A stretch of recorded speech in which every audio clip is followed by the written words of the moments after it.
شروع اللہ کا نام لے کر، جو بڑا مہربان نہایت رحم والا ہے۔ بہت پرانے زمانے کی بات ہے، تپتے ہوئے ریگستان اور خاموش ٹیلوں کے درمیان الدمام نام کا ایک قصبہ آباد تھا۔ کبھی یہ زمین سونا اگلا کرتی تھی، مگر اب وہاں آسمان سے آگ برستی تھی۔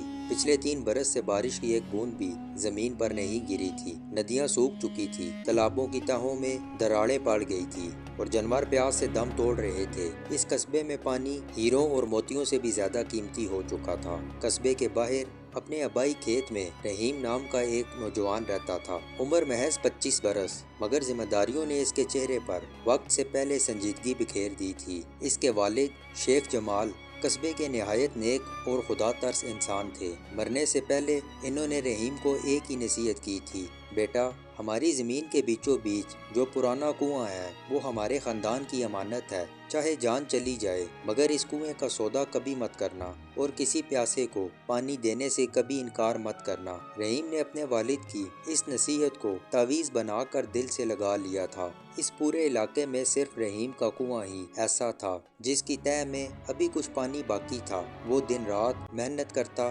رسی کھینچتا اور غریبوں، بیواؤں اور جانوروں کو بلا معاوضہ پانی پلاتا۔ لوگ اسے پانی والا فرشتہ کہتے تھے، مگر شیطان اکثر اپنوں کی شکل میں ہی آتا ہے۔ رحیم کا چچا امیر حمزہ خان ایک نہایت لالچی اور مکار شخص تھا۔ اس کی نظریں ہمیشہ رحیم کی زمین اور کنویں پر جمی رہتی۔ وہ جانتا تھا کہ اگر یہ کنواں اس کے قبضے میں آ جائے تو وہ پانی بیچ کر پورے قصبے کا بادشاہ بن سکتا ہے۔ اس کے 2 بیٹے شوکت اور لیاقت اپنے باپ سے بھی زیادہ ظالم تھے۔ ایک شام جب آسمان پر سرخ آندھی چل رہی تھی، میر حمزہ اپنے بیٹوں کے ساتھ رحیم کی جھوپڑی پر آیا۔ جھوٹی ہمدردی کا لباس اوڑھ کر بولا: رحیم بیٹا، سنا ہے کنویں کا پانی بھی کم ہو رہا ہے۔ ایک بزرگ فقیر نے بتایا کہ اگر آج رات ہم کنویں میں اتر کر صفائی کریں اور ایک خاص دعا پڑھیں تو پانی دوبارہ ابل پڑے گا۔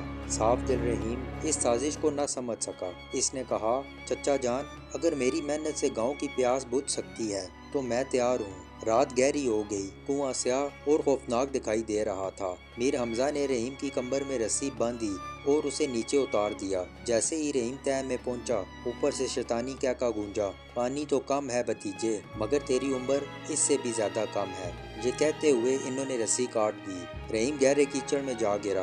اوپر سے کنویں کا منہ پتھروں سے بند کر دیا گیا۔ وہ زندہ دفن ہو چکا تھا۔ اندھیرے، بدبو اور موت کے سناٹے میں رحیم نے ایک مدھم سی روشنی دیکھی۔ کیچڑ میں دبی ایک عجیب سی گڑیا جس میں 7 لوہے کی کیلیں ٹھوکی ہوئی تھی۔ درد سے بھرے دل کے ساتھ اس نے ایک ایک کر کے وہ کیل نکال لی۔ جوں ہی آخری کیل نکلی، کنواں نیلی روشنی سے بھر گیا۔ رحیم بے ہوش ہو گیا۔ آنکھ کھلی تو وہ شیش محل جیسے ایک جہاں میں تھا۔ سامنے پانیوں کی ملکہ بیٹھی تھی۔ اس نے بتایا کہ وہ ایک ظالم آتشی جن کی قید میں تھی اور رہائی کی شرط یہی تھی کہ کوئی اپنی جان کی پرواہ کیے بغیر اسے آزاد کرے۔ رحیم نے بدلے میں کچھ نہ مانگا، بس گاؤں کے لیے پانی، مگر پانی کی واپسی کے لیے ایک اور قربانی درکار تھی: پاتال لوک کا سفر۔ رحیم نے بلا جھجک قبول کیا۔ جہنم جیسے راستے، آگ کے پل اور ایک خوفناک عفریت کے سامنے رحیم نے صرف ایک بات کہی: میں ان کے لیے نہیں آیا جنہوں نے مجھے مارا، میں ان کے لیے آیا ہوں جو بے گناہ ہیں۔